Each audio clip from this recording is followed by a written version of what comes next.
Bonjour à toutes et à tous et bienvenue dans le JT de ce vendredi 9 septembre. Au programme, nouveautés sur les titres restaurants et les indemnités de repas, guerre en Ukraine, étiquetage temporaire de produits cosmétiques et création d'activités en ZRD.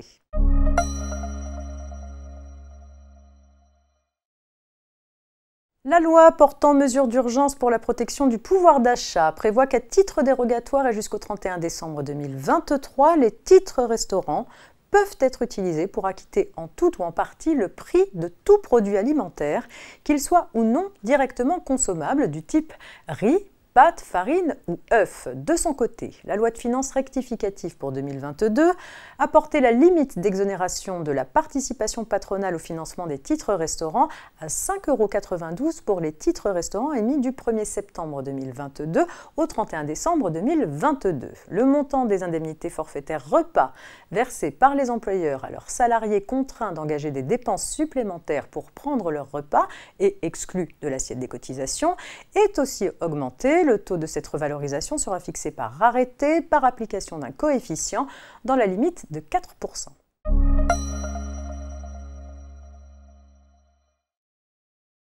Compte tenu des difficultés d'approvisionnement, notamment en huile de tournesol engendrées par la crise ukrainienne, les professionnels de l'agroalimentaire se sont trouvés contraints de modifier la recette de produits dans des délais incompatibles avec l'impression de nouveaux emballages comportant la liste exacte des ingrédients. Les pouvoirs publics leur ont ainsi accordé en avril dernier la possibilité de déroger temporairement à leurs obligations normales en matière d'étiquetage, sauf exception notamment en cas de substitution par un élément allergène. La pénurie d'huile végétale affectant également l'industrie cosmétique, les fabricants de ces produits bénéficient à leur tour de cette flexibilité dans des conditions similaires. Demande auprès de la Direction générale de la concurrence, de la consommation et de la répression des fraudes, la DGCCRF, et dérogation accordée pour 6 mois. Les professionnels doivent en outre mettre à jour leur déclaration des produits concernés sur le portail européen de notification des produits cosmétiques.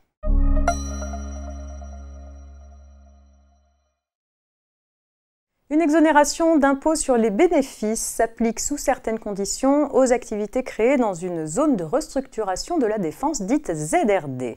Ne sont toutefois pas visés les contribuables créant une activité dans le cadre de la reprise d'une activité préexistante, comme l'illustre l'affaire suivante. Dans ce dossier, une EURL implantée en Martinique ayant acquis moins de 2 mois après sa création un fonds de commerce de vente aux particuliers de prêt-à-porter féminin situé en ZRD prétendait avoir droit à une exonération considérant que son activité était nouvelle. Elle avait repris les locaux, du matériel, des stocks et les contrats de travail de 2 salariés.